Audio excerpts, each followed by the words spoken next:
Good evening. Welcome to the live session we promised, and it promises to be very exciting this evening. We have a comeback that we are very excited about. By popular request, we have a very special guest in our studios today. I'm just going to go straight to her and let her introduce herself. So, hi everybody, good evening. Thank you for having me back. My name is Jessie Emma. I'm a mother to 3 dynamic children, the director of the Maverick School, where we raise children to be tenacious, have integrity, and live purposeful lives. I'm also a worshiper, singer-songwriter, and now also starting a community of mothers who war for their children. They're mums who war, and we're here to be faith-filled and raise children who are rooted in Christ. Thank you for having me once again. wow, that's a bundle of a powerhouse woman. Ooh. That's a lot. It's exciting to have you. Thank you. So we have a very important topic to discuss, and it says, what are your kids watching? And I think that with your profile, you are one of the best people to speak on this subject. So I'm just going to go straight into it. We already have some questions viewers have sent in. I'm going to go ahead and start asking. Okay. So the very first one I have is asking, in an era where everyone is trying to stay modern, what criteria would you use to determine what content is good for your child? Also, would you loosen the criteria as the child grows? Okay. So I think as parents rooted in faith, our criteria should always align with biblical principles and values. So no matter what the age or the trend, we need to ask ourselves, is this, impacting my child in a positive way? How does this align with, biblical principles? Does this honor God? Does it teach my child to be true, to be noble, to be honorable? As Philippians 4:8, intends for us to be. So I think when it comes to content, I think it's important that you look for things that, encourages creativity, empathy, human contact, things that encourage your child to be a wholesome thinker. I think that's really what it's about. And in terms of if things should be loosened as they grow older, I would say yes.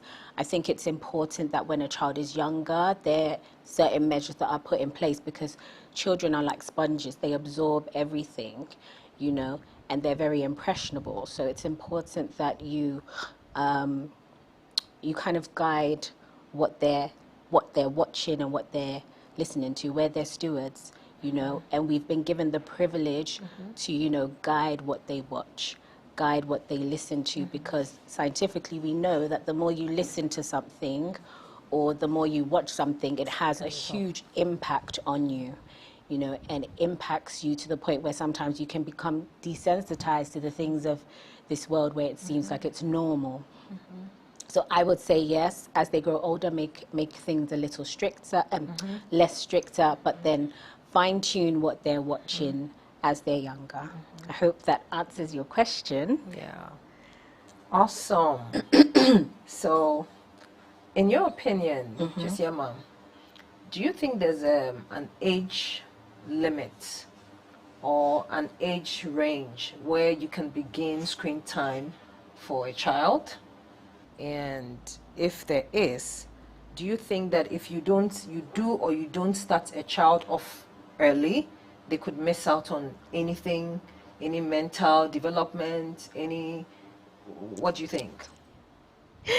I don't think so. When it comes to screen time, when a child is below the age of 4, ideally, no screen time would be the best. For children scientifically, for children between the ages of 0 to 2, there should be no screen time. From 2 to 4, maybe half an hour. And then as they grow older, I believe in screen time, but I believe in it being intentional and purposeful screen time. Because, for instance, there's certain mothers that homeschool their children. So it's for the older children, they might have content online that they need to use. So that would require them to constantly, you know, be online for a while. So you can't just, you know, stop that. But in terms of that impacting the child, I would say not. At the end of the day, like I mentioned, children are like sponges. They absorb things.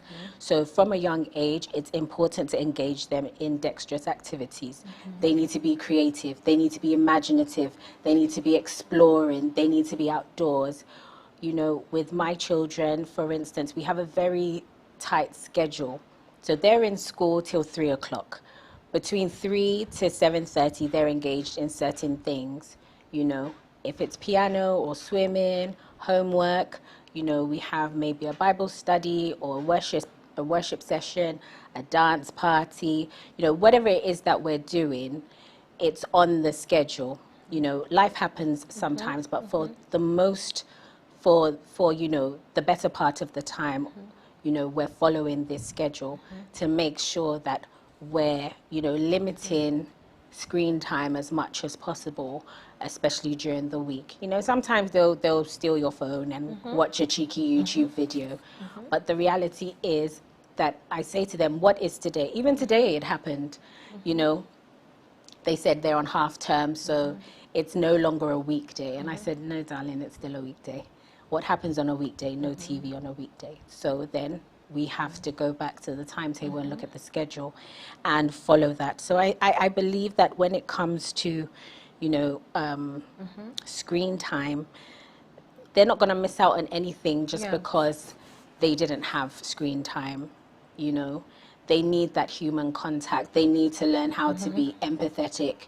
They need to learn how to be critical thinkers. They need to go outside and look for snails and slugs and pull out onions from the garden. That's what they need to be doing. So no, your child is not missing out on anything if they don't have screen time. And at my school, for instance, we don't have screens. And I remember a parent coming in and she said, are we poor because we don't have televisions? And I said, no, because the children need to be engaged. Their minds need to be engaged, or their senses need to be engaged from the moment they walk into the school. So no, it has nothing to do with us not being able to afford it. But you know, the Psalms 139 reminds us that children are fearfully and wonderfully made, and God designed their brains to develop through connection with people, not pixels. So it's important that we focus on their mental development and not become so fussed with, you know, whether or not they're engaging in screen time. We didn't grow up with screens, and we're perfectly fine. Yeah. I think you really raised an important point where, you know, you mentioned some of the activities that kids can engage in rather than just being shoved the tablet. And I think that, I mean, that being said, I think that a modern parent would have to update themselves on some of the activities that they can take, you know, their kids through, instead of just easily giving the tablets to the kid. And I think that that's very profound. So you mentioned you do the Bible study, they have playtime, they have rest time, they do sleep when they have to sleep. And I think that's very important. So Definitely, yeah. Awesome. So my next question here is asking, so as a parent, if you start introducing the kid to the tablet when you think it's, you know, the right time, what are some red flags that a parent can look out for in a child's programming or online content? Okay. Okay. So now it's time. You as a parent, you feel it's the right time to now introduce them to the tablet. What can I look out for as a parent, as a red flag? Okay. Especially on the online space. I think as a parent, you need to be conscious about anything that is contradicting your faith. That is the first thing I would say. And then, you know, we live in a very self-centered, me, everything's about me sort of society now. That's like a new thing that's being pushed by the world. So anything around, you know, self-centeredness, anything that encourages, you know, rudeness, sassiness, you know, anything that promotes violence, aggressiveness, I would say those are the things that you should try and steer clear of. You know, it's really important because, like I said before, you know, the eyes are the windows to your soul, and your ear is the gateway to your heart. And the Bible tells us that we should guard our heart because it's from that things flow out of. So it's really important that you're mindful of these subliminal messages that are being sent through these things. No, stand up to your mother, stand up to your dad. No, it's your life, it's not your life. It's not your life. They say it's your life until something happens to you, and then it's impacting everyone else. So I think it's really important that if you notice any of these you know, themes that I've raised right now, just try and make sure that you you know, get your kids away from it. And as a parent, you should always be hovering and lurking around to know what your kids are watching. I don't let them watch anything with headphones on. When they used to use their tablets, it's loud. So I might be doing something, but I'm listening to whatever it is they're watching. And if I hear something, I say, no, I don't like it, change it. We're not watching that. What is that? We're not, no, we're not watching that. And then later on, we have a conversation, because it's not just because mummy said we can't watch it. They need to understand the why, because I'm a Christian Montessori mum. And it's not just about pushing what mummy says. It's about saying, you know, this is the reason why we can't watch this show anymore, because I don't think we agree with this. Do you think that Jesus believes in this, or do you think that Jesus would agree with this? No. I remember we used to have a show that they used to love watching, American Dragon, I believe. And I think my husband walked into the room one day and he said, they're not watching that show anymore. And I said, what happened? And he said, oh, I heard that they had 2 dads. And I said, 2 dads, okay. So I went, and then I started, you know, looking up what that show was about. And that was the second sort of couple they'd introduced. And I personally liked the show, but I think from that moment onwards, moving forward, I told them we can't watch this show anymore. And my daughter was 5 at the time, and she said, why? And I said, because they said they have 2 dads. And she said, that's weird. And I said, why is that weird? And she said, because you can only have a mummy and a daddy. And I said, okay then. So do you want to watch it? And she said, no, I don't want to watch it. It's weird. And then she walked off.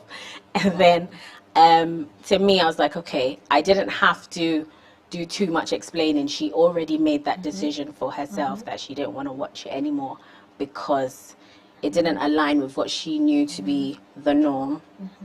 And that was okay. There have been a lot of things that we've had to sit down and have conversations about, you know, because they need to understand that this doesn't align with our ideologies, with our values, or with our principles. And that then also stems to the fact that as parents, we need to be reviewing what our children are watching. You know, it's really important that you take the time to go on, you know, some of these mum blogs. They will actually let you know what messages are in there, what themes are in there, and then you can know whether or not, when you're curating the sort of content you want to watch with your kids, or the movies you want to watch together, whether or not you want to even go down that road. Because you won't have the chance to watch every single thing before you watch it with them. But I think it's important that when it comes to these red flags, you know, you sort of review things beforehand, or visit these sort of sites beforehand, just so you know, are we steering clear away, or are we going to watch this together as a family? So. Okay. Awesome. I hope you are enjoying the conversation. I am. Just so much to unpack. So if you have any more questions, please do well to share. We would see them and read. Okay. So now, just picking up from where you left off, assuming a parent has, already falling into a child being addicted to the screen, how can, you help a parent like this now get back on track? Okay, so when your child is addicted to the screen, I think the first thing is that you acknowledge that there's a problem. But most importantly, you're not filled with guilt. So don't embody it and blame yourself. Don't guilt trip yourself. Just acknowledge that there's a problem, and once there's a problem, we can solve it. So the first thing I would say is that you should replace but not remove. So replace screen time with, some of the activities I expressed. So are you going to have a dance party together? Are you going to go for a walk together? A drive together? You can even introduce an activity, teaching your child how to ride a bicycle. Something as simple as that can be introduced. So replace but don't remove, and gradually start tapering down how often, they're watching something. I think the next thing I would say is that you should set clear boundaries. Okay, so create screen-free zones. So know that, okay, we're having lunch, we're having dinner, we're not watching TV during these times. You can also ensure that you're maybe an hour before bedtime, you're not, on screen as well, using the screen as well. And as a parent, you need to lead by example. As a parent, you need to lead by example. Put the phone down. Put it down and let them know that you don't have to constantly be on the phone. You don't have to constantly be engaging with the phone. And this is something I think a lot of parents are struggling with, because we don't just watch things on social media. We receive emails, we respond to clients and deal with, so many other things on our phones. But we have to be very intentional to know that, what, it's this time, let's put it down. Let's engage. So, for instance, we try and do things with the children in the evenings, if it's a board game or any other thing. But with the baby, he doesn't sleep at 7:30 because he's 1. If he sleeps at 7:30, he's going to wake up at 11 and then I'm doomed. So I let him sleep around 9. So I intentionally spend 15 to 20 minutes with him every evening where it's just the two of us doing something together, even if it means he's just throwing the dice of the Ludo across. He thinks he's doing something. He is. He's working his fine motor skills. He's, pushing the little things, the counters. He's doing something. I'm having a great time because I'm seeing him develop. But most importantly, he knows he's spending time with mum without, his older siblings taking my attention as well. So I think it's just really important to make sure that we're also leading by example and engaging them in very specific things and being intentional in spending time with them. But most importantly, pray over your child. If you notice that your child is struggling with an addiction from such a young age, pray over them and just ask God to just take control and show you what you can do, to make it better, to reduce the pressures that have been, placed on the child, as a result of this this addiction to screen time. Because I know it can lead to a huge meltdown. Yes. The overstimulation, which affects their concentration.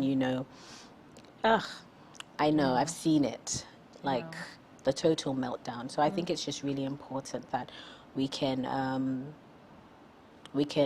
follow these steps to ensure that we can, taper and support the child in that moment. Yeah. Awesome. I just want to find out if there are more questions.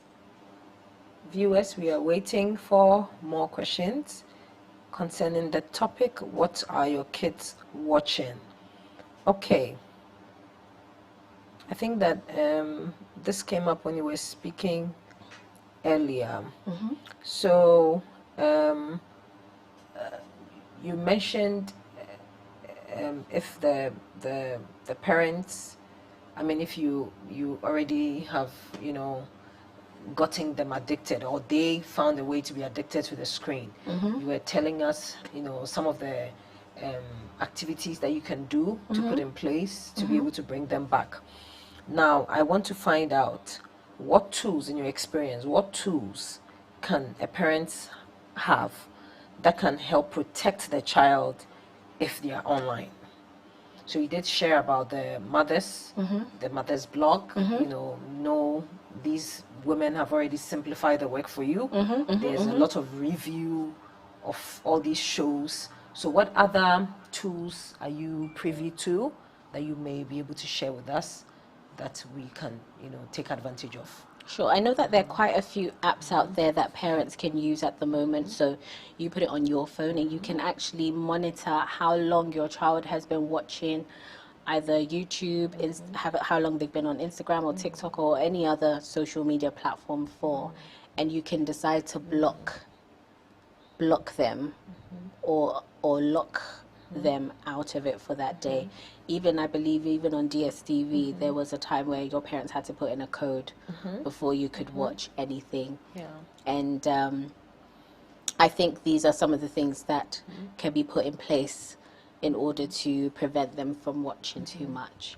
But apart from the tech aspect, I think another thing that's important for parents to do is for you to teach your child to have a discerning spirit. You're not always going to be around to monitor what they're watching. You're not always going to be around to say, don't do that. But then if they can have a discerning spirit to know that this doesn't sit right with me, I don't think this is really teaching me to be true. It's not teaching me to be kind. It's not teaching me to be wholesome. Maybe it's not the best thing to be watching. So there's certain things that we don't watch. Anything to do with Halloween, we're not watching it. Anything to do with mermaids, we're not watching it, and so on and so forth. So even when I'm not in the room, or even when they think, let's say they think I'm sleeping, I hear them say, "Oh, it's Halloween, change it."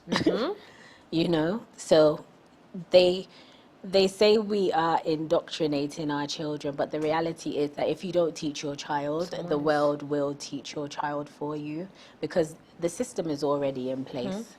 It's already running. It's revving and moving forward and updating and whatever. So I think it's important that you also teach your children to be discerning, so that they can know what it is that they're watching as well, whether it's good or bad. So that's something I would add to that. Awesome. I think we have a question in. I think we tackled this earlier, but this person is asking, is it okay then to keep children from the screen entirely till they are much older, say from age 4, 5? I think every family has,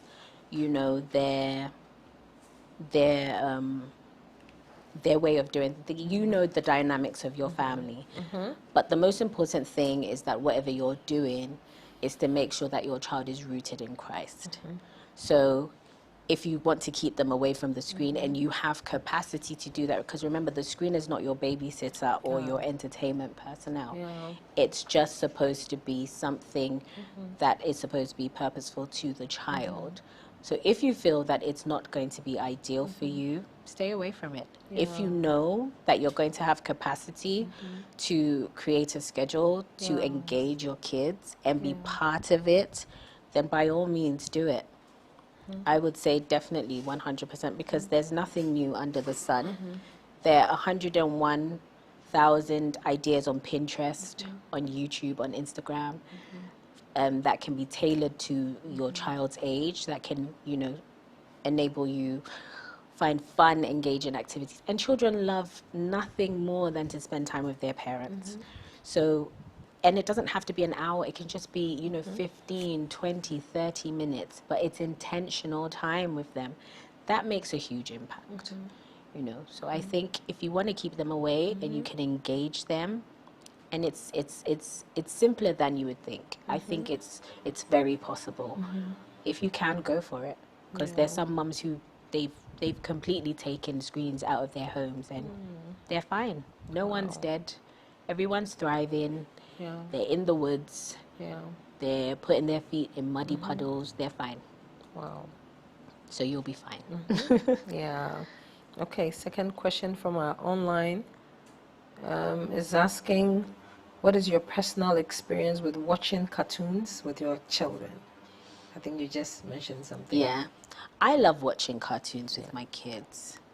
And I think an important thing for me is to ensure that whatever we watch, I find a lesson in it. So we have a conversation afterwards and we say, okay, so what did you think about this?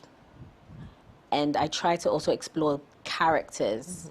So what did you think about this person's character? And another thing is, depending on what we watch, it really helps me to explore biblical concepts which are a bit tricky, such as things as, you know, the Bible says we don't wrestle against flesh and blood. That is something very difficult to explain to a 4 or 5-year-old. But with some of the shows that I used to watch with them, such as Miraculous Ladybug, it was very easy. Even something like Power Rangers, it was really easy to explain that as human beings, we're walking around, but not everybody is a human being. Do you understand? They have on the shell, but they're not necessarily, we're not all human. And they also know that we're body, soul, and spirit. So yes, the body's there, but what about the spirit? So it's easy to let them see that there's a spiritual realm around us. And it's easy to explain that because of these cartoons. So even though it was intended to show negativity or evil, at the end of the day, I was able to use that to explain that, you know, there's, you know, that we don't wrestle against flesh and blood. There are demons and principalities and powers, but however, you've been given power over them. Yeah. So I think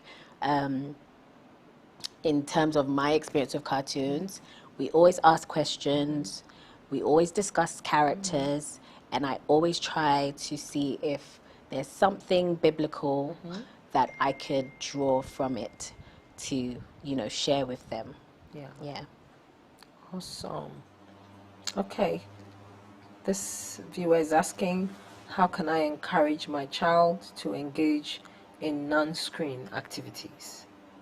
Well, you have to be excited about it yourself as a parent, and you have to be consistent. You know, you can't just introduce it once or twice and say, oh, they weren't interested. So, no, you have to be consistent. You have to make it part of your routine. So if it's something as hard as learning to play the piano, they might resist at first. It's hard, but then as they get better, you encourage them, you sing with them. Sometimes I write songs with my kids, you know, whilst they're messing around on the piano. I just say, oh, that was a nice chord. Let's write a song with that. You know, it's something that is different, but then it gets them excited and they look forward to, you know, creating. You know, if it means we're running on the treadmill, who can run the longest? Who can run the fastest? You know, just simple things like that. As long as you're involved, you show enthusiasm, you're consistent, I believe that eventually they'll get on board. Great. I hope you're loving these tips. I'm learning so much. I'm not yet a parent, but I can't wait with all this, you know, this apple. So great stuff, great stuff. I'm happy Okay, I have another question here. This viewer is saying, how can I address any negative behaviors or changes in mood related to the screen time when I want to, you know, get involved? Yeah. Okay. So I think when it comes to behaviors, remember, I mentioned earlier on that having conversations with your children, it's very important. So you set the tone.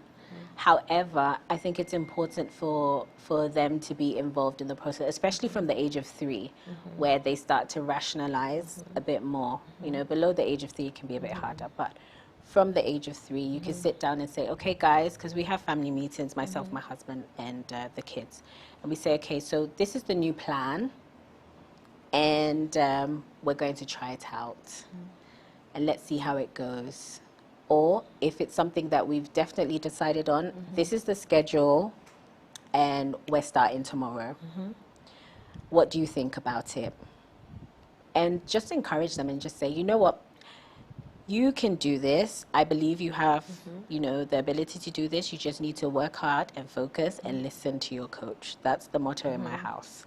So we're working hard, we're focusing, and we're listening to your teacher at Sunday school, at school, at the swimming pool, your piano, whoever it is, whoever the coach is in that setting, you're listening to them to get what you need. So I think it's just really important to make sure that you're encouraging and involving and including them in the conversation. Yeah.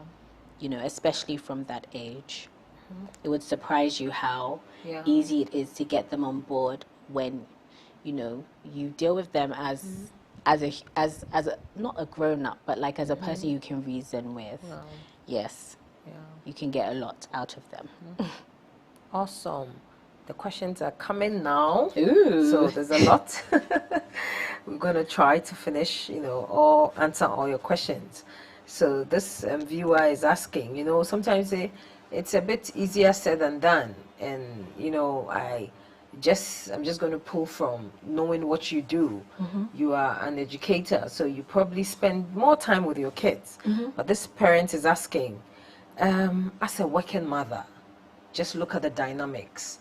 You get home late, you're getting home, you're picking up the kids, you're getting home like late afternoon, you're doing dinner.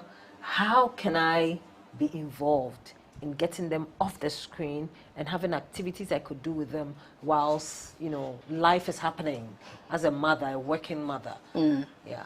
I understand the struggle of being a working mum who has quite a lot on her plate. So I can identify with what she's saying. When it comes to something like this, I just want you to know, if you could personally reach out to me, like I have a program for this, so just reach out to me so I can support you with this. But it comes with being consistent and having a schedule and having certain structures in place, which would help to ease that burden off of you. If you're a busy mom who's working outside of the home, the capacity to cook every day is not going to be probable. However, there can be preps that you can put in place so that it's easy for you to put together dinner in 30 minutes rather than in an hour. Yes? There's also things that you can put in place to make sure that, you're making sure that we're doing homework at this time. It's this time that we're having dinner. It's this time that we're doing, homework. It's this time that we're doing the reading. It's this time that we're doing, we have bath time. We're praying at this time. We're in bed at this time. It needs to be structured from Monday to Friday, or you're just going to break down. Because at the end of the day, you need to also make sure that you're having that, that intentional contact time with your child so you don't experience mum guilt. Because that's a huge thing, You put your kids to bed and you're like, oh my God, and I didn't do this and I didn't do that. I think it's really important that you put those structures in place to help ease that burden. So I would say the structures, consistency, intentionality, and reach out to me. Awesome. So we heard that. If you need more help as a working mother, please reach out. Reach out. Okay.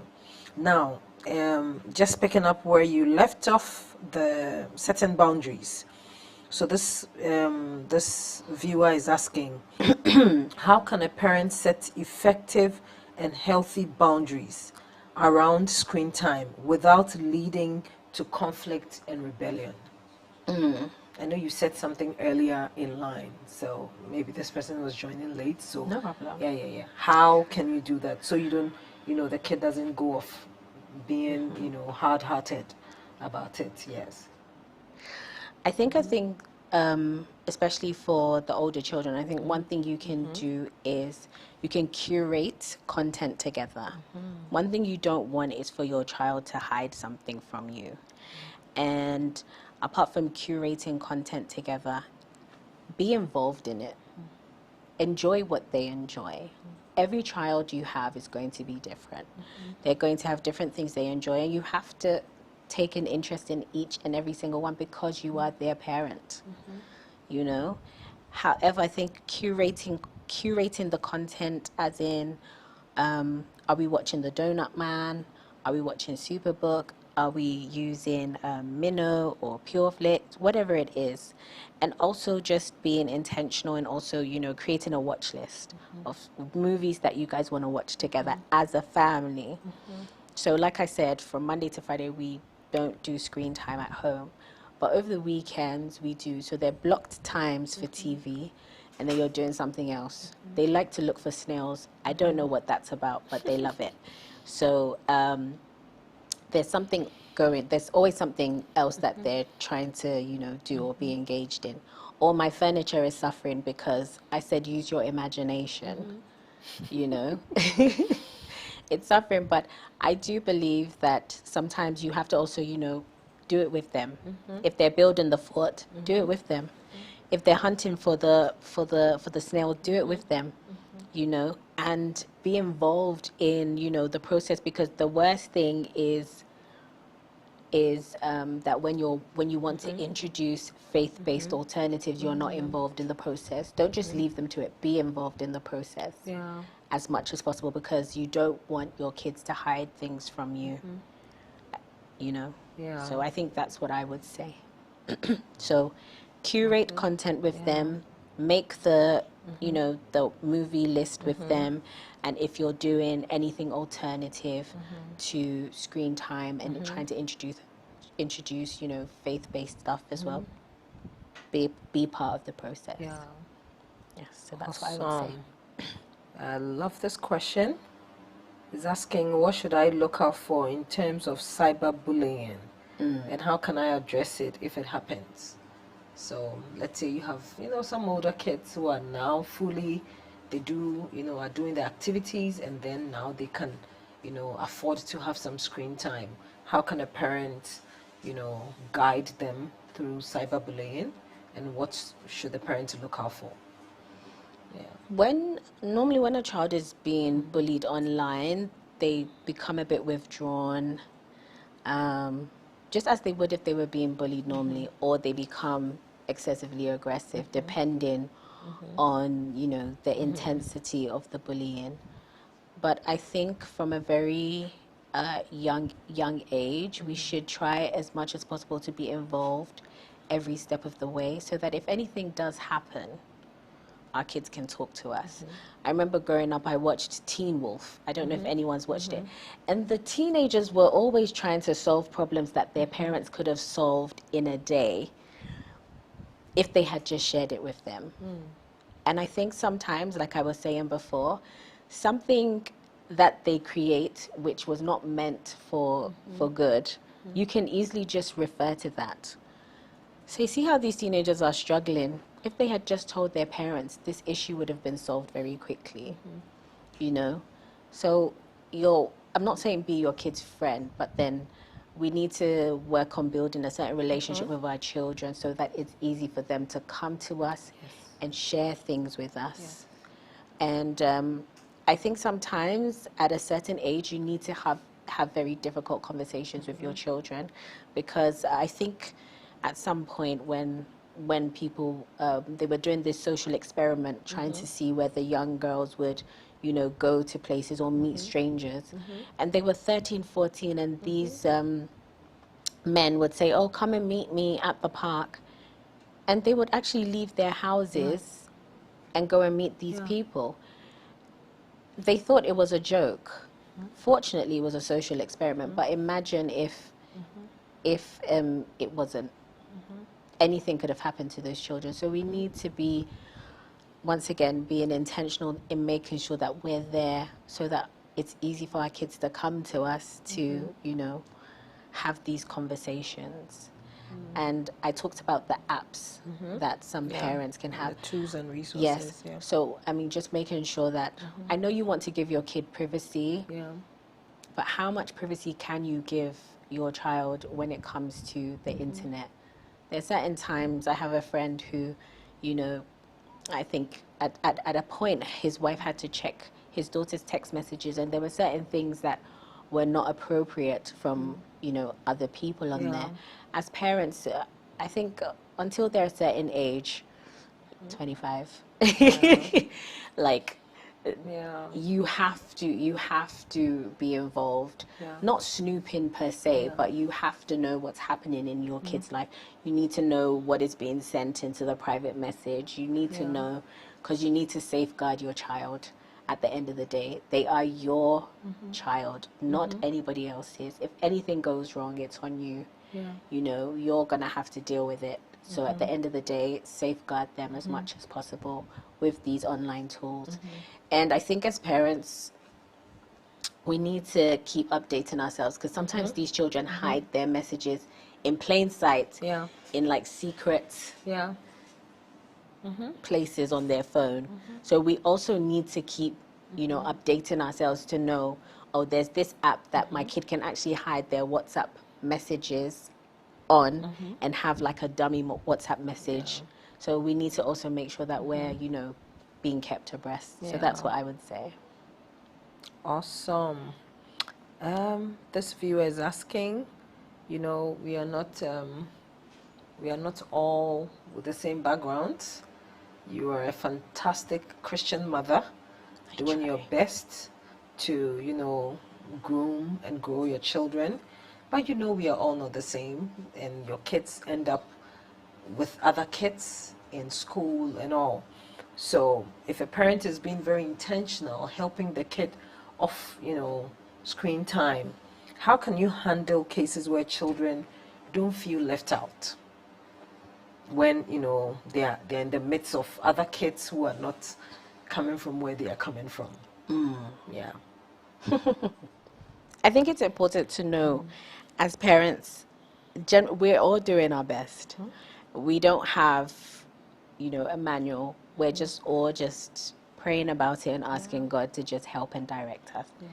But when it comes to your kids not feeling left out, it has a huge, I think confidence has a huge part to play in it. And the confidence your child has will depend on what kind of conversation you're having with them. So why are they laughing at you because you haven't watched this show? Exactly. Why are they laughing at you because you don't have a PS3? Well, you don't have a PS3, but guess what? We went to France. You don't have a PS3, but guess what? We went to your grandpa's village in Draby. And we went on the farm and we had a wonderful experience. You know, like, why are they laughing at you? That is not a measure of anything. So you need to be able to instill a level of confidence in your child to let them know that you don't have an iPhone, but guess what? At least you got a ride to school. You don't have this, but you have that. Yeah. Do you understand? Even the little things. You have water in your house. That's a big deal. You know, sometimes children like to, you know, tease each other, and it all stems from the parents themselves. I think one lady I know, I think her kid said, "Mommy, are we like, Mommy, you have a Range Rover, like, are we rich or something like that?" And she's like, "Oh no, we're just normal people." And I'm just like, sis, don't do that. Like, just let her know the reality of her life, but just make sure that she doesn't put other people down because of it. So as a parent, I would say a huge part in this area would be the confidence in which you instill in your child. Some people don't have a lot, but they're very confident and Grateful. grateful. Grateful. And they walk into a room as though they own the whole world because of the love and care that they experience from home, you know, because they have friends that care about them, you know, because they even managed to make it to school that day, or whatever it is. But instill a level of confidence in your child that if they are not experiencing something, they can just be like, because I was like that. Oh, you don't have a phone? I don't care that I don't have a phone. What do I need a phone? Like, my husband's always harassing me to use the phone he bought me, but I will still hold on to this Android. Like, but like, because those things don't faze me, because I'm confident in who I am. I don't need extra, but my mom's so upset with me when I wear Crocs out, and I'm just like, I already know who I am. Like, I don't need to wear this, and I don't need to look like that, and I don't need to go here or go. I already know who I am. I'm very confident in myself. So I think it's very important for you to instill that level of confidence so they never ever feel left out. This just came to mind. You know how some kids have also found themselves on the screen. So I don't know if this makes sense. You know, some kids are very good gamers. They're very smart. So in this era of AI, you know, and everything that comes with it, people are coding, kids are coding. You know, how do you strike the balance where you know it's a good time to start introducing my kids to, you know, some tech which may be screen, and then when is it a good time to say, hold on, let's do the activities, the physical? When do you strike the balance? I think as parents, and I say this in terms of each family has its own dynamic. But the most important thing which we're discussing here today is to ensure that everything we're doing aligns with biblical principles. And that's the foundation of it all. Once our children are rooted in Christ, what are they coding? If they're coding for, you know, whatever software to prevent a virus or some sort of hack, whatever it might be, once they're grounded and they're rooted, they're not going to want to sign up to a certain company or whatever. But it's important that they learn these skills because that's the direction in which this world is going in. You can't say that, oh, I won't let my kids do it. Because at the end of the day, when they get to year 1, they're going to have to start learning how to use the computer. They're going to have to start learning how to type. They're going to start, you know, learning how to, you know, code. And so on and so forth. Like, you can't prevent it. But the most important thing is to do the hard work in those, you know, early years. Once that is set in stone, it's easy for you to, like I say, not be around them because they're already grounded. So it's easier for them to be like, we're not doing this, we're not going there, and so on and so forth. So yeah, I think it's important to do the groundwork. Very important to do the groundwork. That's what is important as a parent. And it's just been amazing. Thank you. Any final words you have for us? I would say as parents, we're not perfect. We're doing our best as Christian parents. But I think the Bible tells us that we should continually pray. And the Bible also tells us to ask God for wisdom. We've been given these children, you know, to steward them. And so we have to be sure that whatever it is that they're consuming aligns with what our biblical principles. And I think it's just really important that we do the groundwork. It's hard.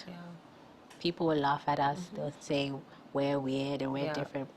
That's not what's important. It's the end goal. The end goal is to make sure that we all get to heaven and worship for eternity. That is the end goal. So, if you're a faith-filled mom and you want your kids to be rooted in Christ, reach out to me. I look forward to meeting you all. Thank you so much for having me.